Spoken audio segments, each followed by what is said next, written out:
दोस्तों आप देख रहे हैं मस्त भोजपुरी। आपका एक बार फिर से स्वागत है। पवन सिंह जी का गाना और खेसारी लाल यादव जी का गाना एक ही दिन दोस्तों रिलीज हुआ है। पवन सिंह जी का गाने का नाम है नीलकंठ देवा और खेसारी लाल यादव जी का गाने का नाम है 2 नंबर लोटा। हालांकि दोस्तों 2 नंबर लोटा देखने में ही थोड़ा और सुनने में ही थोड़ा अजीब लग रहा है। इस गाने के बोल में भी भतार शब्द और इस तरह की भाषा का प्रयोग किया गया है, जैसे लग रहा है कि बोल बम का गाना नहीं है, जैसे लग रहा है ये कोई होली का सॉन्ग है।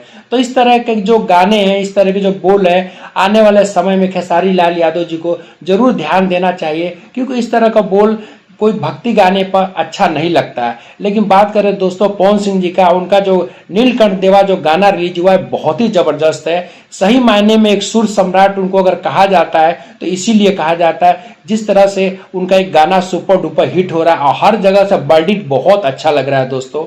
तो बात करते हैं खेसारी लाल यादव जी और उनके राइटर का, जो कृष्णा बेदर्दी ने उन्होंने लिखा है। अभी कृष्णा बेदर्दी जी ने जो अभी पिछला गाना लिखा था फूल बेल पाता, कितना जबरदस्त और कितना अच्छा लगा था और काफी समय तो गाना ट्रेंडिंग किया, लोगों ने बहुत गाना बजा दोस्तों, रील्स भी बहुत ज्यादा बने। तो उम्मीद यही है कि आने वाले समय में भी खेसारी लाल यादव जी अपने गाने के जो बोल हैं उस पर ध्यान जरूर देंगे, क्योंकि जब बोल अच्छे होते गाने सुनने में काफी ज्यादा अच्छा लगता है। तो मेरा मानना दोस्तों नीलकंठ देवा जो गाना है वो काफी ज्यादा अच्छा है और काफी सुपर डुपर हिट है।